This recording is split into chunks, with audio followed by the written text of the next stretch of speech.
ما شاء الله لا حول ولا قوة إلا بالله العلي العظيم رب اشرح لي صدري ويسر لي أمري واحلل عقدة من لساني يفقهوا قولي أعوذ بالله من الشيطان اللعين الرجيم بسم الله الرحمن الرحيم الحمد لله رب العالمين والصلاة والسلام على أشرف الأنبياء والمرسلين سيدنا ونبينا وشفيع ذنوبنا وطبيب قلوبنا ومولانا أبي القاسم محمد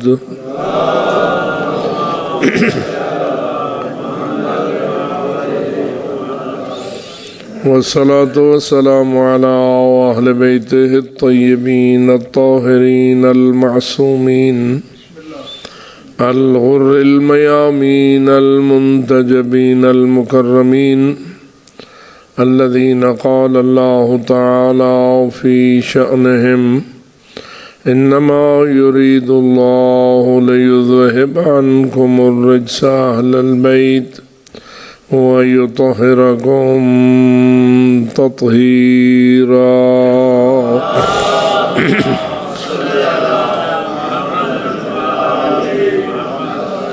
ورحمة الله على أحبابهم وأصحابهم وشيعتهم ومواليهم أجمعين ولعنة الله على أعدائهم وقاتليهم وظالميهم ملعونين من يوم ظلمهم إلى أبد الآبدين أما بعد فقال الله العظيم في كتابه الحكيم بسم الله الرحمن الرحيم إنا أعطيناك الكوثر فصل لربك وانحر إن شانئك هو الأبتر الصلوات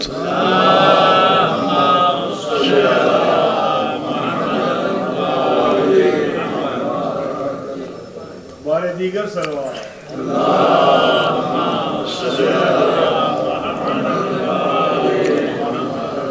نعرہ تکبیر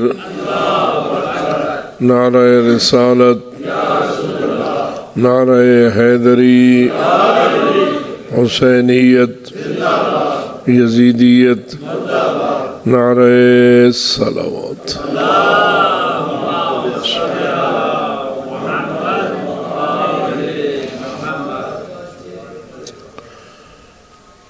ہم شکر ادا کرتے ہیں اس ذات رب العالمین کا جس نے اپنے لا تعداد اور انگنت احسانات اور انعامات میں سے ایک سب سے عظیم احسان ہم پر یہ فرمایا کہ ہمیں وہ خانوادہ عطا فرمایا جس خانوادی کی بنیاد کو اللہ رب العزت نے کوثر کا نام دیا۔ اب سب اس بات سے آگاہ ہیں کہ کوثر کثرت سے ہے اور مفسرین نے الکوثر کی تفسیر میں اسے خیر کثیر قرار دیا ہے اور اس خیر کثیر کا مصداق حضرت فاطمہ زہرا سلام اللہ علیہا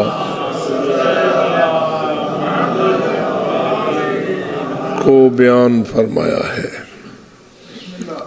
اللہ رب العزت نے اس کائنات میں سے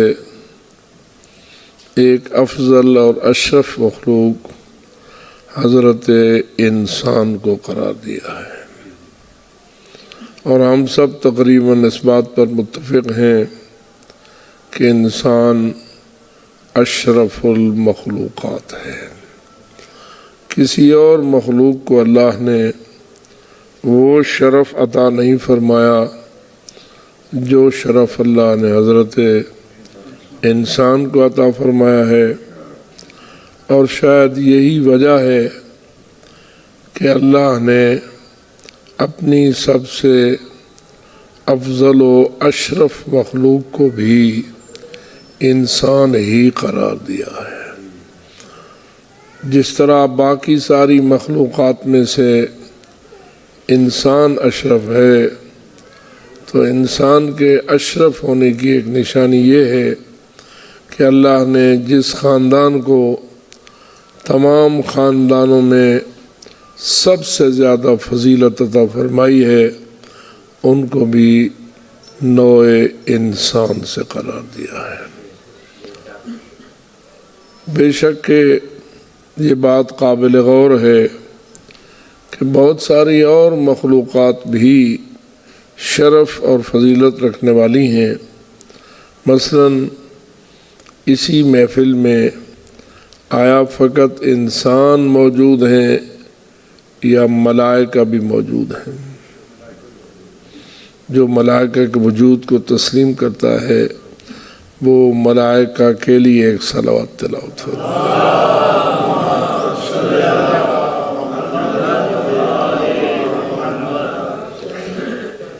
جب ملائکہ کا ذکر سامنے آتا ہے اور جو کوئی ملائکہ کے متعلق کچھ معلومات رکھتا ہے وہ یہ کہنے پر مجبور ہے کہ ملائکہ ایک معصوم مخلوق ہے، پاکیزہ مخلوق ہے، اور نافرمانی کے جذبات سے پاک مخلوق ہے۔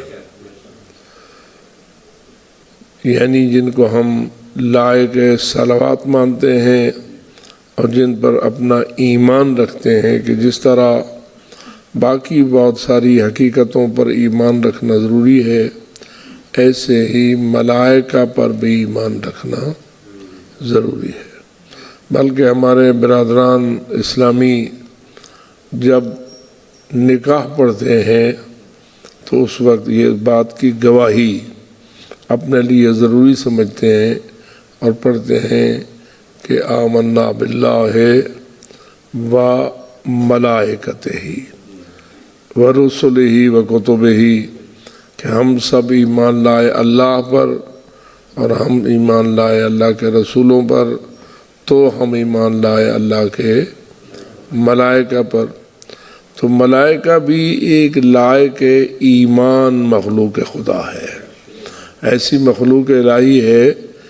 ایمان اس وقت تک مکمل نہیں ہوتا جب تک انسان ملائکہ پر ایمان نہ لائے، اور ملائکہ پر جو ایمان لائے وہ فقط ملائکہ کے مخلوق خدا ہونے پر ایمان نہ لائے بلکہ ملائکہ کے معصوم ہونے پر ایمان لائے۔ اس لیے ہم سب کا عقیدہ اور ایمان ہے کہ ملائکہ اللہ کی غیر معصوم مخلوق ہے یا معصوم مخلوق ہے۔ تو سب ہم کس بات کے قائل ہیں، اور یہی ہمیں محمد و آل محمد کی طرف سے تربیت ہے کہ ملائکہ کے معصوم ہونے پر ایمان رکھو۔ وہ کبھی بھی اللہ کی نافرمانی اور مخالفت نہیں کرتے۔ یفعلون ما یؤمرون لا یسبقونہ بالقول وہم بامرہ یعملون، وہ ہمیشہ وہی کچھ کرتے ہیں جن کا انہیں اللہ کی طرف سے امر ہوتا ہے۔ یفعلون ما یؤمرون، بجا لاتے ہیں وہی کچھ جس کا انہیں اللہ کی طرف سے امر کیا جاتا ہے۔ لا یسبقونہ بالقول، جس کا معنی یہ ہے کہ وہ اپنے قول میں بھی، اپنے کسی لفظ کے بولنے میں بھی اللہ کے فرمان سے آگے نہیں بڑھتے، یعنی وہی کچھ کہتے ہیں جو اللہ کا حکم ہوتا ہے اور جس کی اللہ نے اجازت دی ہوتی ہے۔ بغیر اجازت الہی اور بغیر اذن خداوندی وہ کوئی لفظ بھی اپنی زبان سے برآمد نہیں کرتے۔ وَيَفْعَلُونَ مَا يُؤْمَرُونَ، وہی کچھ کرتے ہیں جس کا انہیں امر ہوتا ہے، ہر بات میں، ہر کام میں، ہر عمل میں۔ آپ ذرا اندازہ لگائیں ملائکہ کی کاروائی اس پوری کائنات میں کتنی زیادہ ہے، کتنے کام ہیں جو ملائکہ کرتے ہیں۔ آیا انسان کے کام زیادہ ہیں اس کائنات میں یا ملائکہ کے کام زیادہ ہیں؟ ملائکہ والمدبرات امرا، اللہ کے اوامر کو تدبیر کے عمل سے گزارتے ہیں، اور اللہ کے اس کارخانے میں ملائکہ کی ذمہ داریاں بے پناہ موجود ہیں، حتیٰ کہ موت کی ذمہ داری بھی ملائکہ انجام دیتے ہیں۔ آپ اندازہ کریں کبھی ایسا بھی ہوا کہ کسی کو موت دینے میں ان سے کوئی خطا ہو گئی ہو، کوئی غلط فیصلہ ہو گیا ہو؟ آپ سب اس بات پر کہتے ہیں کہ رضم بقضاء اللہ ہے وتسلیم لامرہ۔ جب بھی آپ میں سے کوئی موت کا ذائقہ چکھتا ہے تو ہم جواب میں کیا کہتے ہیں؟ رضم بقضاء اللہ وتسلیم لامرہ، ہم اللہ کے فیصلے پر راضی ہیں اور ہم اس کے امر کے سامنے سر تسلیم خم کیے ہوئے ہیں۔ قبض روح کون کرتا ہے؟ روح کو قبض کرنے والا فرشتہ کون سا ہے؟ کوئی حج تو نہیں ہے اس کا نام لے لیں۔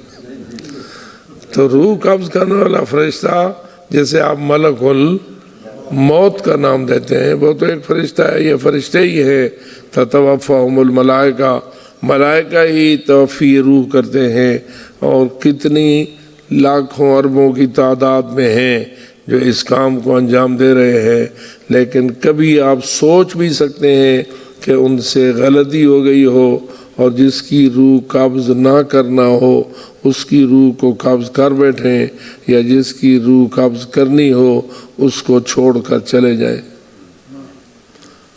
کبھی بھی آپ غلطی کا تصور ہی ان کے بارے میں نہیں کر سکتے۔ اور یہ آپ کا یہ کہنا رضم بقضاء اللہ، روح قبض کرے ملائکہ یا ملک الموت، اور آپ کہیں ہم اللہ کی قضا پہ راضی ہیں۔ اللہ کی قضا کا نام دینا قبض روح کو، اور ادھر یہ تسلیم کرنا کہ روح کو قبض کرنا ملک الموت کا کام ہے۔ اس سے کیا یہ بات واضح ہوئی ہی نہیں کہ ملک الموت کبھی قضائے الہی کو عملی جامہ پہنانے میں سر منہ بھی خطا نہیں کرتا، کوئی غلطی نہیں کرتا۔ حالانکہ غلطی کا امکان تو دیا جا سکتا ہے، انسان تو مرکب من الخطاء والنسیان ہے، ہم سو قدم قدم پر غلطی کا امکان ہے۔ اور ملائکہ کی تعداد زیادہ ہے یا انسانوں کی تعداد زیادہ ہے؟ اللہ کی اس کائنات میں آباد فرشتوں کی تعداد زیادہ ہے یا ہم بنی آدم کی تعداد زیادہ ہے؟ سیدھی سی بات ہے کہ ہم پہلے تو یہی عقیدہ رکھتے ہیں کہ ہر انسان کے ساتھ دو کرامن کاتبین ہیں۔ اگر دو ہر ایک کے ساتھ ہیں تو ڈبل مخلوق تو فقط ملائکہ ہو گئے۔ اگر آپ کہتے ہیں ہماری زمین پر مردم شماری کے اعتبار سے تعداد کہیں 8 ارب تک پہنچی ہوئی ہے، تو پھر ملائکہ وہ کرامن کاتبین ملائکہ کتنے ہوں گے؟ 16۔ اور یہ تو فقط کرامن کاتبین کی بات ہے، باقی کتنے فرشتے ہیں؟ عرش سے لے کے فرش تک ملائکہ کی تعداد کو آپ شمار کر سکتے ہیں؟ ان کی کوئی گنتی کی جا سکتی ہے؟ کیا ان کو انسانی تعداد کے برابر کہا جا سکتا ہے؟ یہ کئی گنا زیادہ کہا جا سکتا ہے۔ تو کئی گنا زیادہ تعداد میں ملائکہ میں سے کوئی ایک تو بتائے کہ جس نے کسی ایک معمولی حرکت میں بھی اللہ کی نافرمانی کی ہو۔ اچھا یہ بھی آپ کو اشارتاً بات کر دوں، ملائکہ فاعل مجبور ہیں یا فاعل مختار ہیں؟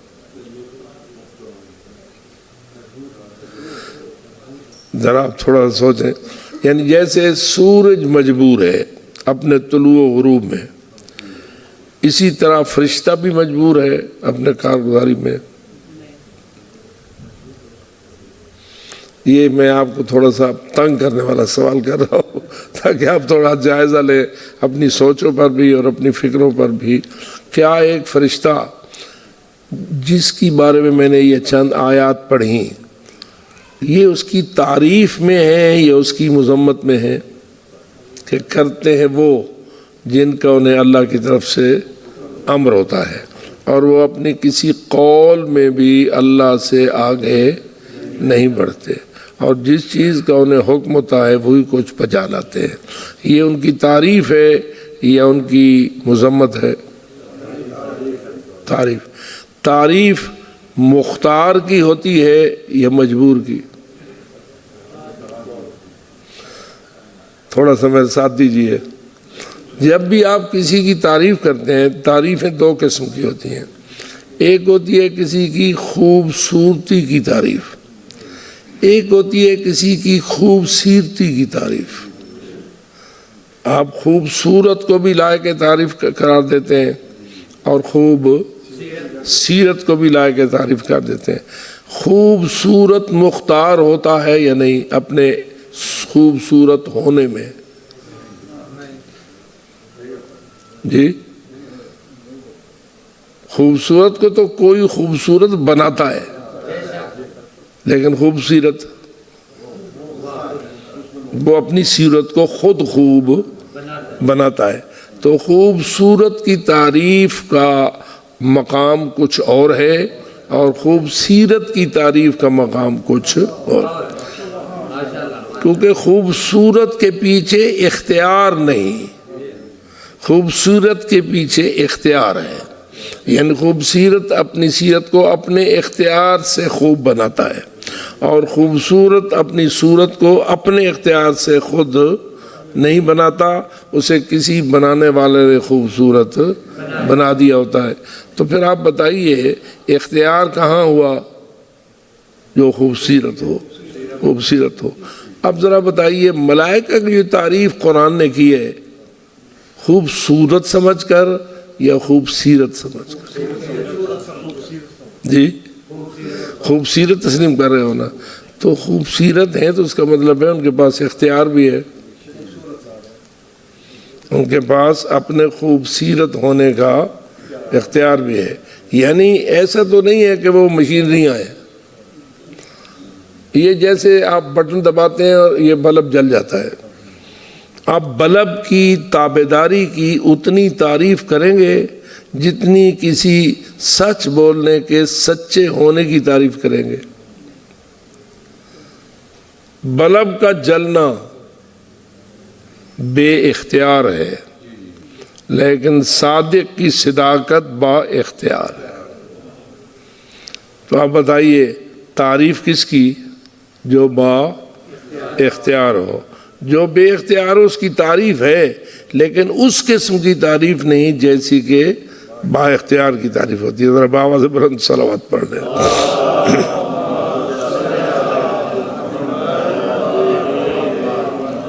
بار دیگر بھی صلوات پڑھ لیں۔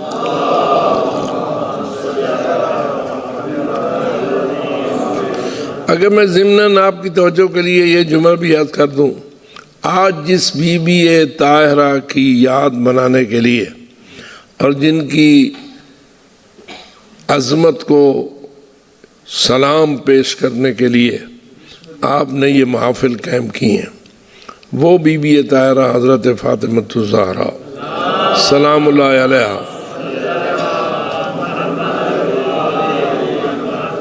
جن امور میں آپ ان کی تعریف فرماتے ہیں، ان امور میں وہ بی بی با اختیار تھی یا بے اختیار تھی؟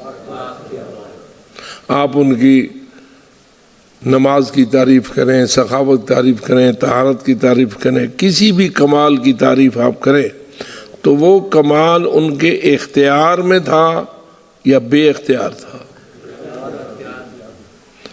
مثلا رات کو بی بی بیدار رہتی تھی، حضرت امام حسن مجتبی علیہ السلام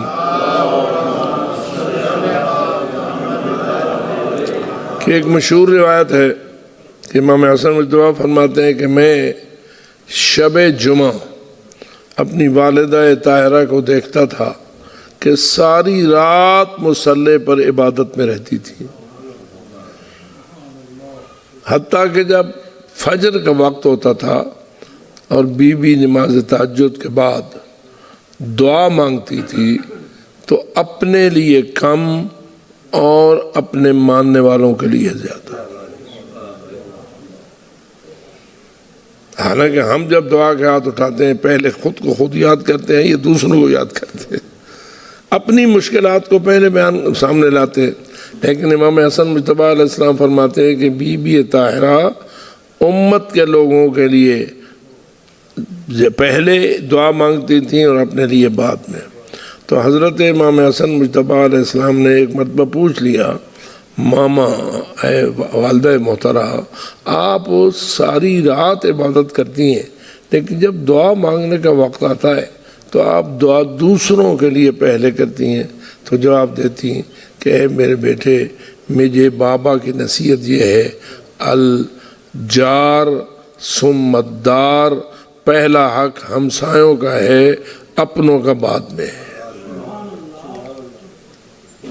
اپنوں کا حق بعد میں ہے اور اپنے ہمسایوں کا حق پہلے۔ ایسے ہی آپ نے اور بھی روایت سنی ہوگی کہ حضرت رسول اکرم بھی فرمایا کرتے تھے، امتی امتی، یا اللہ میری امت کو نجات دے دے، میری امت کو بخشش عطا فرما دے۔ یہ معصومین کی سیرتوں میں یہ بات موجود ہے۔ خیر، تو میں یہ عرض کر رہا تھا کہ یہ ہستیاں جن کو آپ لائق تعریف سمجھتے ہیں، آیا وہ با اختیار تھیں یا مجبور تھیں؟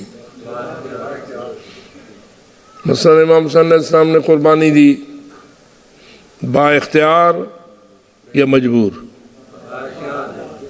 بلکہ کبھی کبھی میں یہ سوال بھی پیدا کرتا ہوں، آج بھی عرض کر دیتا ہوں، کیا امام حسین علیہ السلام کے پاس کوئی ایسا وے نہ تھا جس کے ذریعہ اپنے سر کو کٹنے سے بچا لیتے؟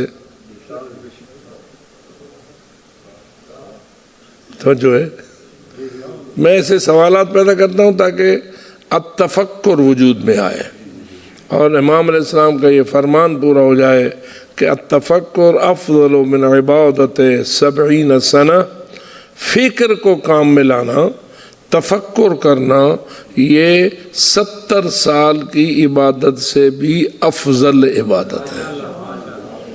اور میں یہ سمجھتا ہوں کہ اللہ نے شہادت معصومین اور شہادت شہداء کربلا کے صدقے ہمیں جو مجلس عزا نام کی عبادت عطا فرمائی ہے، اس کا جوہر یہ ہے کہ اس مجلس میں تفکر کو زیادہ استعمال کیا جاتا ہے، اس میں فکر کی باتیں زیادہ کی جاتی ہیں اور پڑھنے والا بھی اور سننے والے بھی تفکر سے زیادہ کام لیتے ہیں۔ رٹا لگانا، لفظوں کو دہراتے رہنا اور پتہ نہ ہونا کہ کیا کہہ رہا ہوں اور کیا سن رہا ہوں، یہ بات کچھ اور ہے۔ لیکن اگر آپ کو حق اور باطل کے درمیان تفکر کرنے کی صلاحیت نصیب ہوئی ہے اور آپ اس تفکر کو استعمال میں لاتے ہیں تو آپ کی شان کچھ اور ہوتی ہے۔ تو تفکر والی باتیں ہونی چاہیے۔ تو میں آپ سے یہ عرض کر رہا تھا کہ یہ سوچنے والا جو عمل ہے یہ انسان کی خاصیت ہے اور اللہ نے انسان کو یہ سعادت عطا فرمائی ہے۔ تو میں آپ سے یہ پوچھ رہا ہوں کہ حضرت امام حسین علیہ السلام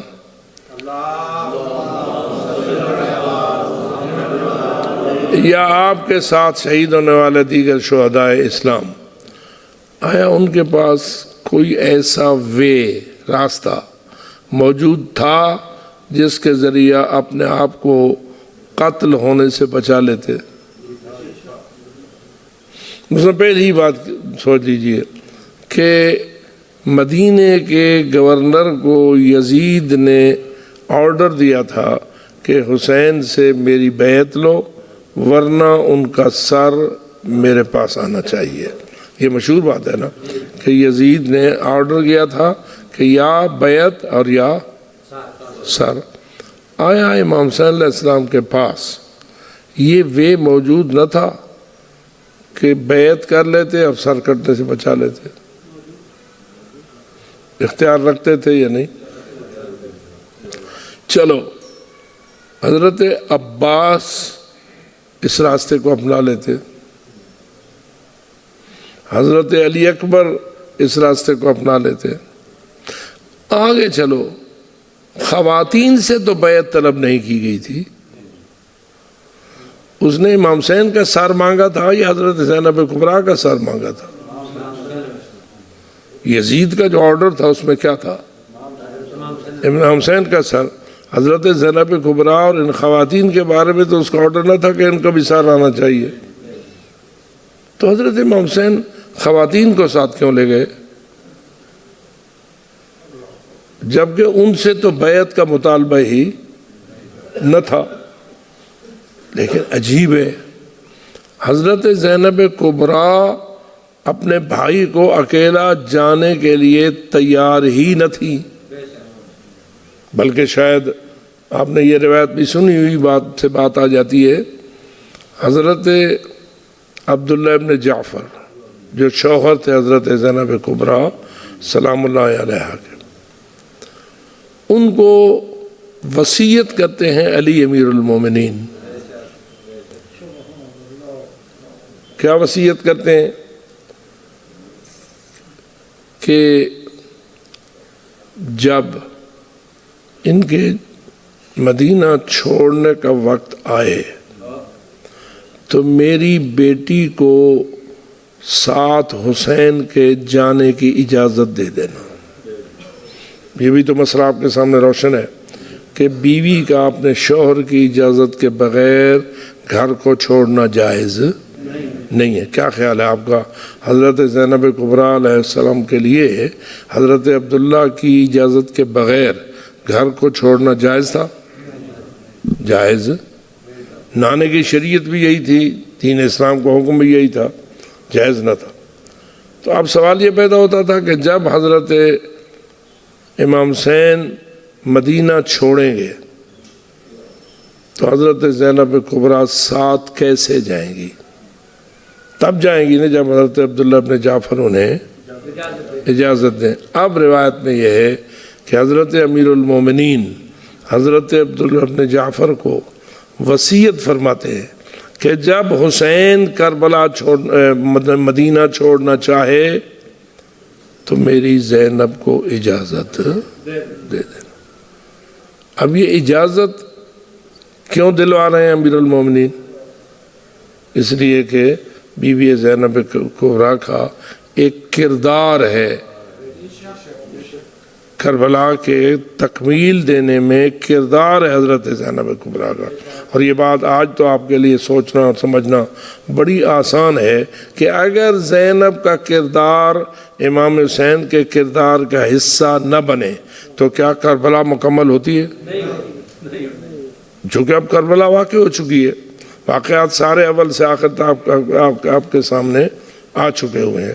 کتنا انتہائی سنگین کردار ہے حضرت زینب کبریٰ کا، اور اس کے بغیر کربلا کا کردار مکمل نہیں ہوتا، اور اگر مکمل نہیں ہوتا تو دین کو بقا حاصل نہیں ہوتی. دین کی بقا کے لیے ہے حسینیت، اور حسینیت کی تکمیل میں حصہ ہے زینبیت کا.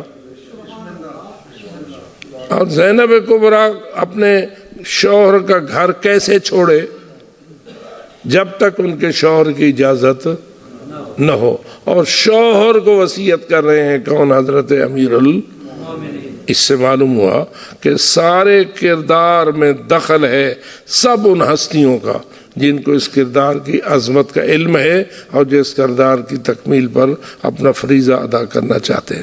پس میں یہ پوچھتا ہوں، یہ جو کچھ ہوا با اختیار ہوا یا مجبوراً ہوا؟ اگر بچنا چاہتی، مثلا حضرت زینب کبریٰ نہ جاتی، مدینہ نہ چھوڑتی، تو کردار مکمل نہ ہوتا. اب مدینہ چھوڑا ہے تو اپنے اختیار سے یا جبرن؟ کسی نے جبر حضرت زینب کبریٰ پہ، حتیٰ کہ امام حسین نے بھی جبر نہیں کیا، مجبور نہیں کیا کہ تو بہن میرے ساتھ چل. گویا ان کی معرفت اتنی بلند ہے، ان کی کردار کی عظمت کے بارے میں جو معرفت ہے وہ اتنی بلند ہے کہ میرے نانے کا دین اس وقت تک آئندہ نسلوں تک نہیں پہنچ سکے گا جب تک کہ میرا کردار اس میں شامل نہیں ہوگا.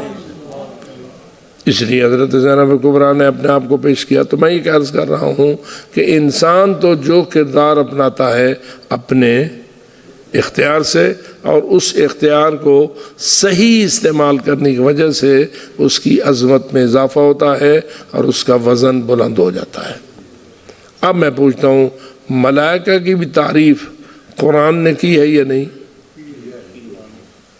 ملائکہ کو آپ مشینیں بنائیں گے یا با اختیار سمجھیں گے؟ پتہ نہیں میری بات پہنچی ہے یا نہیں پہنچی ہے. باوازِ بلند صلوات پڑھ دیں.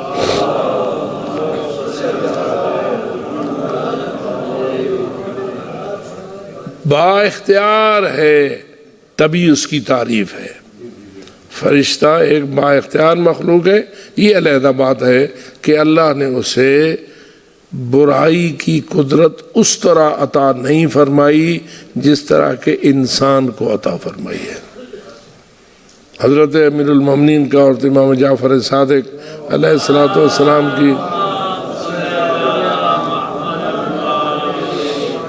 ایک بڑی حدیث ہے جو بہت ساری کتابوں میں موجود ہے. شہید مدارنی سے انسان کامل نامی اپنے رسالے میں بھی لکھا ہے، اور بھی ہے جو حدیث تو مختلف مقامات پر موجود ہے. ان اللہ تعالی خلق الملائکہ فرکب فیہم العقل وخلق البہائم فرکب فیہم الشہوہ وخلق بنی آدم فرکب فیہم العقل والشہوہ. تین مخلوقات کا حوالہ امام علی اور امام جعفر صادق علیہ السلام کی حدیث میں ہے. غرض ہے کہ اصل تو یہ حدیث سب معصوم کی ہو گئی، حدیث سب کی ایک ہوتی ہے. تو فرمایا کہ اللہ نے ملائکہ کو خلق فرمایا تو ان کو عقل عطا فرمائی. اللہ نے بہائم جانوروں کو خلق فرمایا تو انہیں شہوات عطا فرمائی، جنہیں آپ خواہشات کے نام سے یاد کرتے ہیں. اور اللہ نے بنی آدم کو خلق کیا تو ان کو دونوں چیزیں دے دی. کیا خیال ہے ہم سب کا وجدان حضرت کے اس فرمان کی شہادت دے رہا ہے یا نہیں؟ ہم اپنے اندر فقط عقل پاتے ہیں یا شہوات بھی پاتے ہیں؟ خواہشات بھی ہیں اور عقل بھی ہے.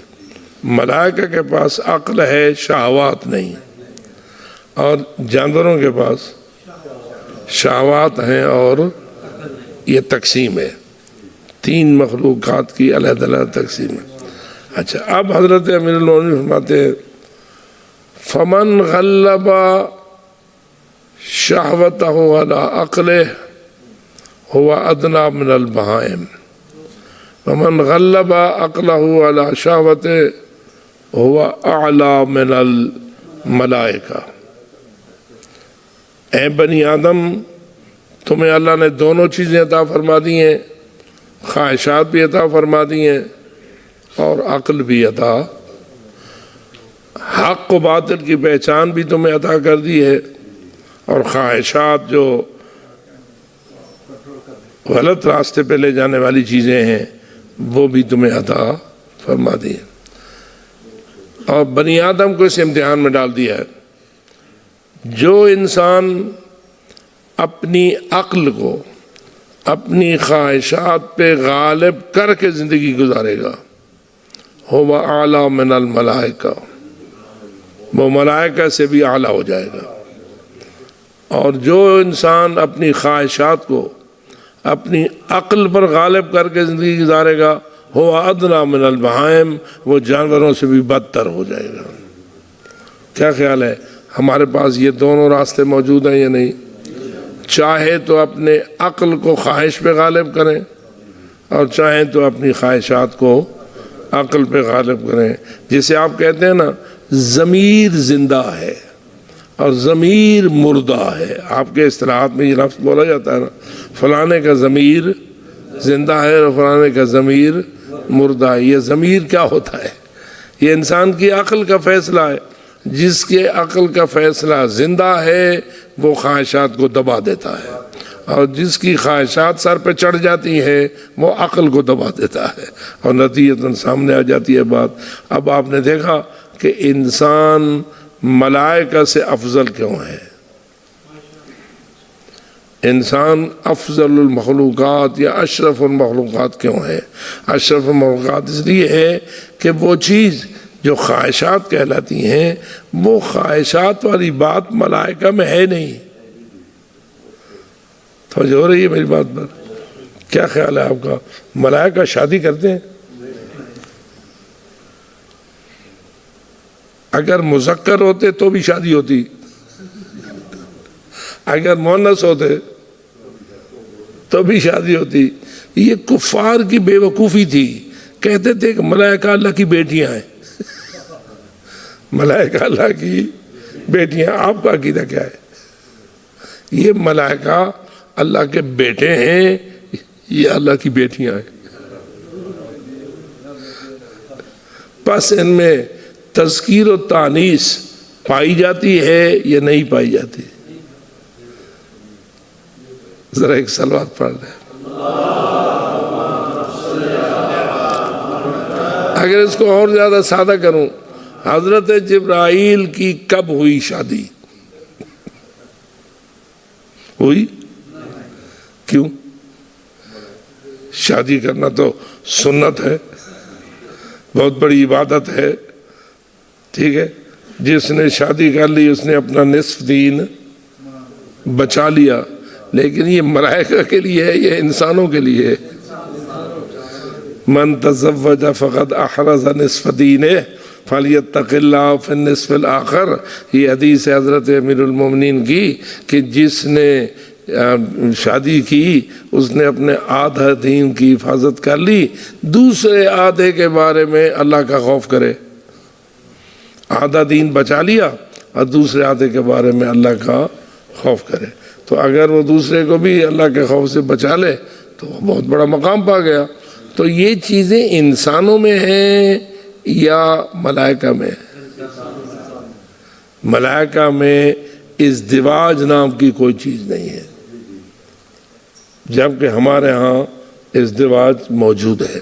تو معلوم ہوا اپنی نوعیتیں ہیں اور اپنی نوعیت کے بعد سے اپنے اپنے فیصلے ہیں. فضیلتیں بھی اسی بنیاد پر ہیں، کمالات بھی اسی بنیاد پر ہیں.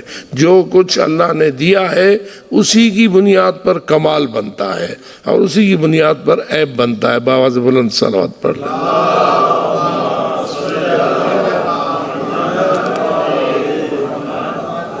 اگر یہاں میں یہ کہہ دوں معصومین 4 معصومین علیہ الصلوۃ والسلام مجبور ہیں نیکی کرنے میں یا با اختیار ہے؟ یعنی میری یہ زبان ہے، جس طرح یہ زبان سچ بولنے پر قادر ہے، کیا ایسے ہی سچ جھوٹ بولنے پر بھی قادر ہے یا نہیں؟ جی قادر تو ہے نا. یہ تو آپ نہیں کہہ سکتے کہ یہ زبان جھوٹ بولنے پر قادر ہی نہیں ہے. جھوٹ بولنے پر بھی قادر ہے اور سچ بولنے پر قادر ہے. لیکن اگر میں اسے جھوٹ بولنے سے بچاؤں اور سچ بولنے کا اسے عادی کر دوں تو پھر اس سے میرے کمال میں اضافہ ہو جائے گا اور میرا مقام بہت بلند سے بلند تر ہو جائے گا. اور یہ وہ مقام ہے جو ہمیں معصومین علیہ الصلوۃ والسلام کے بارے میں ماننا پڑتا ہے کہ وہ جس طرح اللہ کی اطاعت پر قادر ہیں ایسے ہی اللہ کی نافرمانی پر بھی قادر ہیں، لیکن قدرت رکھتے ہوئے کرتے نہیں. کمال ان کا یہ ہے. عصمت اسے کہتے ہیں. عصمت اسی کو کہتے ہیں کہ کر سکنے کے باوجود نہ کرے. باقی ساری مخلوق اس مقام پر فائز یعنی مقام عصمت پر فائز نہیں ہے، ان سے کوئی نہ کوئی خطا ہو ہی جاتی ہے، لیکن تیرا اللہ اتنا کریم ہے، کہتا ہے اگر تو نے جان بوجھ کر وہ خطا نہیں کی اور تو مجھ سے معافی مانگے تو میں ایسے ہی سمجھوں گا جیسے تو نے کی ہی نہیں، اور تجھے وہ مقام عظیم دے دوں گا جو مقام عظیم ان ہستیوں کا ہے کہ جو جنت کے سردار ہیں اور جنت کے مالک ہیں، جو حسنین کے نقش قدم پر چلنا چاہے بآواز بلند صلوات پہ۔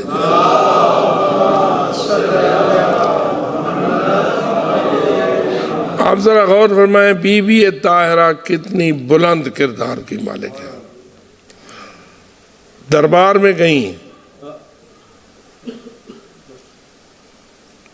دربار میں نہ جانے کا راستہ نکال سکتی تھی یا نہیں، جس کو آپ وے کہتے ہیں کہ کوئی نہ کوئی راستہ نکال لو، ہم تو اپنے ایسے راستے نکال لیتے ہیں، کیا بی بی طاہرہ کے لیے کوئی راستہ نکالنا ممکن تھا یا نہیں؟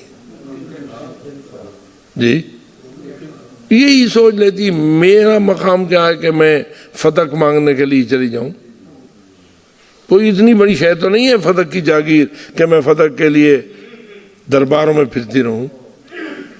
میں حیران ہوتا ہوں کبھی کبھی آج کل کی خواتین کے بارے میں بھی، بسا اوقات ان کے مربے لٹ جاتے ہیں، لیکن کچھ خواتین ایسی ہوتی ہیں وہ کہتی ہیں کہ مربے جاتے ہیں تو جائیں، میں کسی کچہری میں نہیں جاؤں گی۔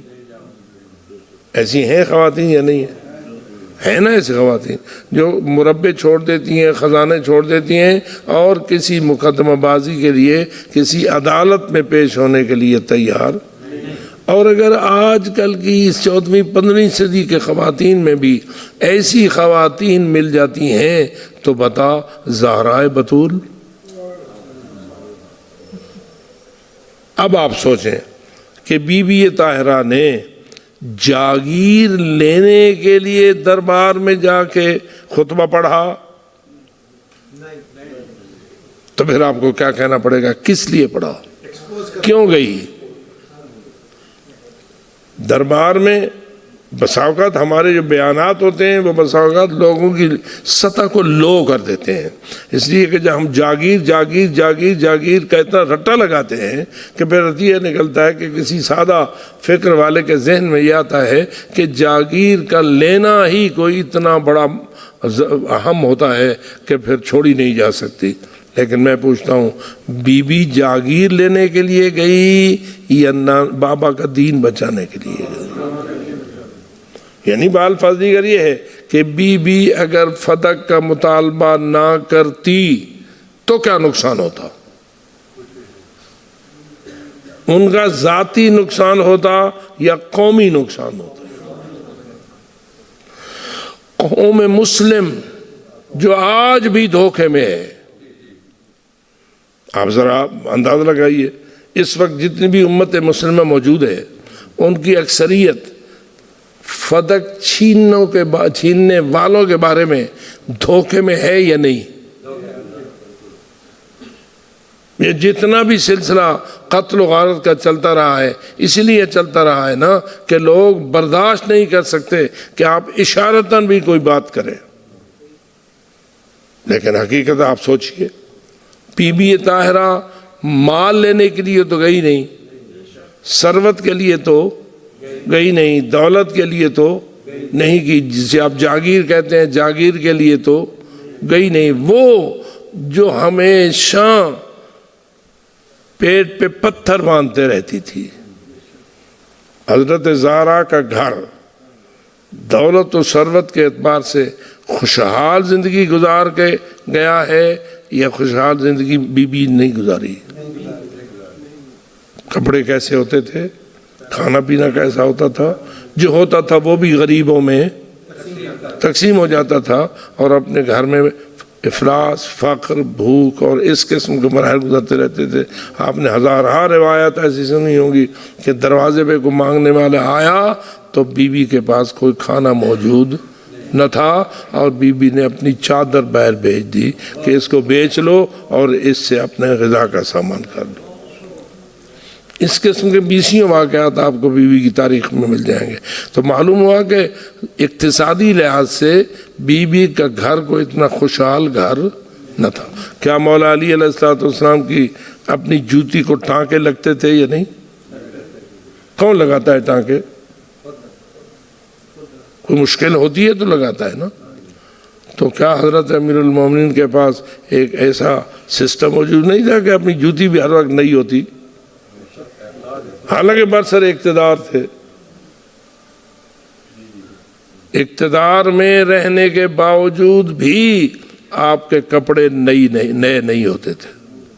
بلکہ ایک روایت میں یہ ہے کہ ایک دن جب حضرت قمبر کے ساتھ بازار میں کپڑے خریدنے کے لیے گئے تو آپ نے 2 جوڑے لیے، ایک بوڑھے کے لیے اور ایک جوان کے لیے، اور پھر وہ جوان قمبر کو وہ جوڑا دے دیا۔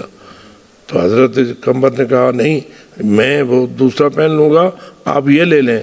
تو حضرت نے جواب میں فرمایا نہیں، تو جوان ہے، تیرے لیے وہ جوڑا بہتر ہے، یہ میرے لیے بہتر ہے۔ تو آپ بتا تھا کہ یہ ان کی سیرت ہے، یہ ان کا کردار ہے، یہ ان کی سوچ ہے۔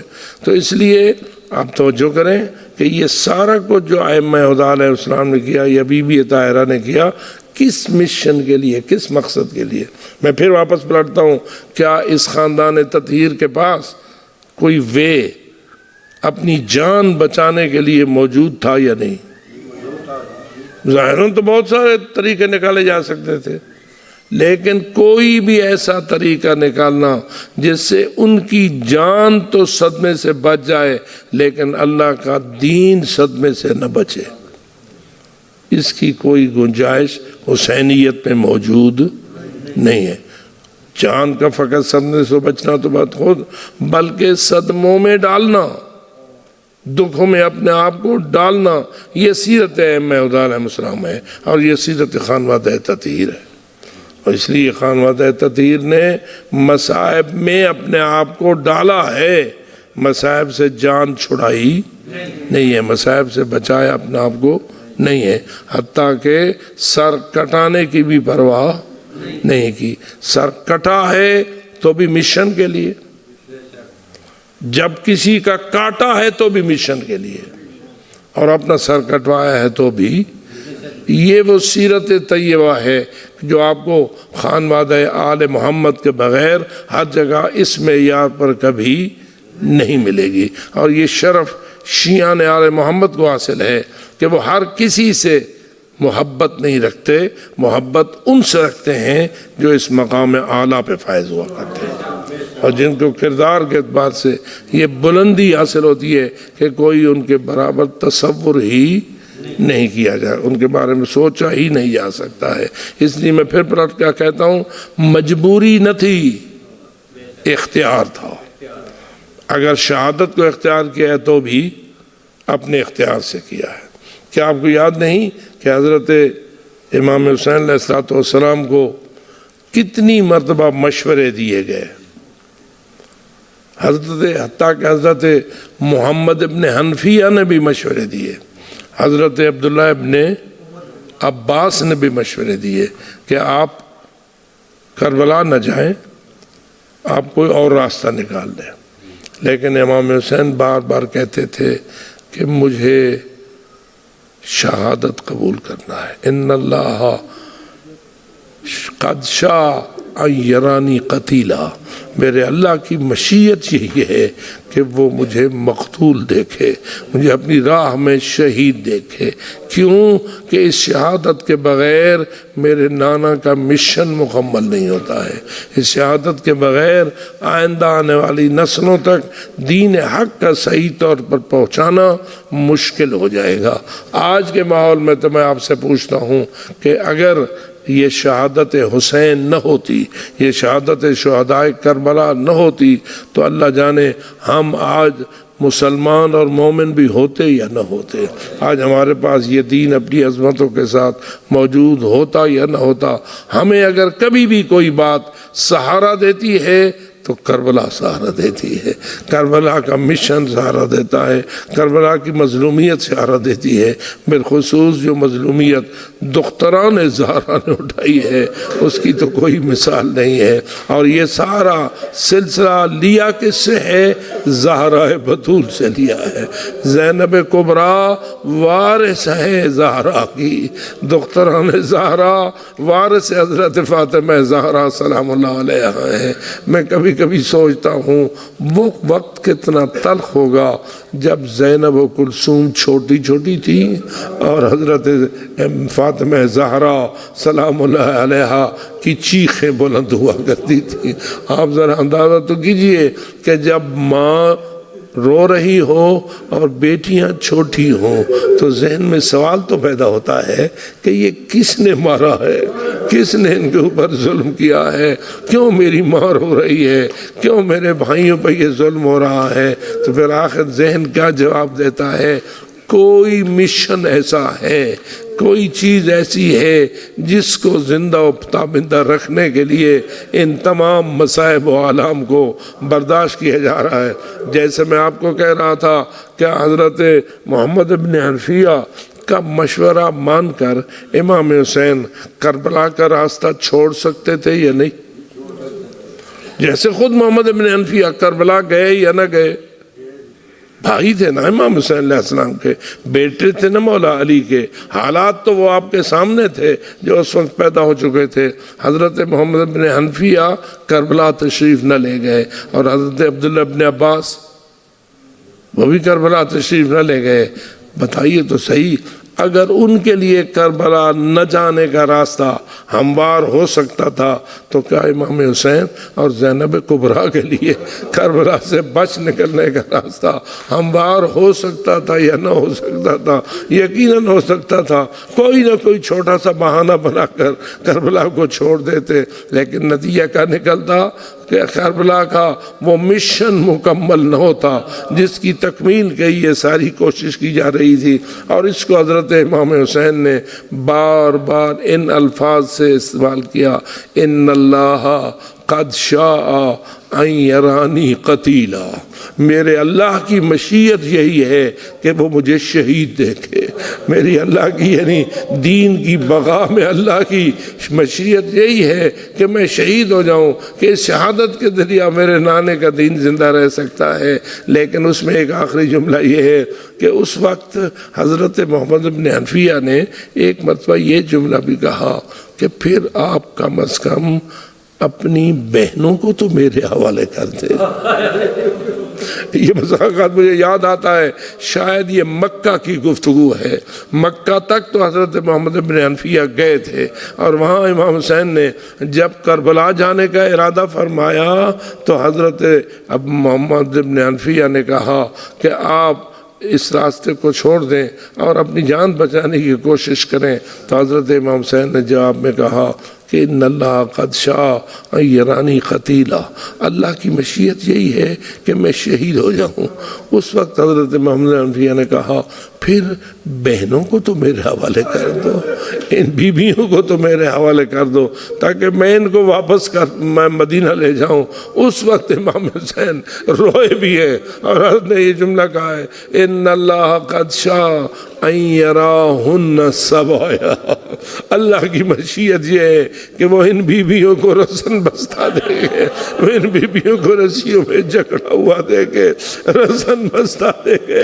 آپ اندازہ لگائیں کہ جانتے تھے کہ مشن کیا ہے اور اس کی تکمیل کا راستہ کیا ہے، اور اس کو مکمل کرنے کے لیے ہماری ذمہ داری کیا ہے، ہمیں کہاں کہاں تک جانا ہے اور کیا کیا کرنا ہے۔ بس آخری جملہ یہ کہوں گا، یہ شام کا مقام تھا جب بیویاں یزید کے دربار میں پیش ہو چکی ہوئی تھی، رسن بستہ بھی تھیں، سروں پہ چادریں بھی نہ تھیں، ہر قسم کا ظلم جو ہونا تھا وہ ہو چکا ہوا تھا، اور یزید ملعون اپنے تخت پر بیٹھ کر اترا بھی رہا تھا اور مولا کے کٹے ہوئے سر کی توہین بھی کر رہا تھا، حضرت کے سر مقتول کی توہین بھی کر رہا تھا، اور وہ حضرت زینب کبریٰ کا مذاق بھی اڑا رہا تھا، اب تمہارے ساتھ اچھا ہوا ہے، اب تمہارے ساتھ صحیح ہوا ہے، اس قسم کے خبیث جملے جب وہ استعمال کر رہا تھا تو حضرت زینب کبریٰ جواب میں کہہ رہی تھی کہ اے یزید کد قیدک وسع سعیک وناسب جہدک، جتنی مکاریاں کر سکتا ہے کر، جتنا ظلم تیرے بس میں ہے کر، جو بھی تو کر سکتا ہے کر، لیکن یاد رکھ تیری ان مکاریوں کا نتیجہ یہ ہے کہ ہم نے وہ قربانی دے دی ہوئی ہے جس کے بعد تو اپنے مشن میں کبھی کامیاب نہیں ہو سکے گا۔ تو چاہتا ہے میرے نانے کا دین مٹانا، تو چاہتا ہے ہمارے پیغام کو مٹانا، تو چاہتا ہے ہمارے مشن کو خاک میں ملانا، لیکن یاد رکھ ہم شہادتوں سے بھی گزر سکتے ہیں، اسارتوں سے بھی گزر سکتے ہیں، ہر قسم کی قربانیاں ہم نے دے دی ہیں۔ اب ہم نے وہ نسخہ استعمال کر دیا ہے کہ جس کے بعد تو کبھی اپنے مشن میں کامیاب نہ ہوگا، اور اب ہم نے اپنے نانے کے دین کو بچانے کا آخری نسخہ استعمال کر لیا ہے، اور انشاءاللہ دین زندہ ہے اور زندہ رہے گا، جس کو ہم کہتے ہیں حسینیت زندہ باد ہے اور یزیدیت مردہ باد ہے۔ خداوند تعالی ہمیں صدقے میں حضرت زہرا سلام اللہ علیہا کے اس دین حق کو سمجھنے کی بھی توفیق عطا فرمائے، اور اس دین حق کو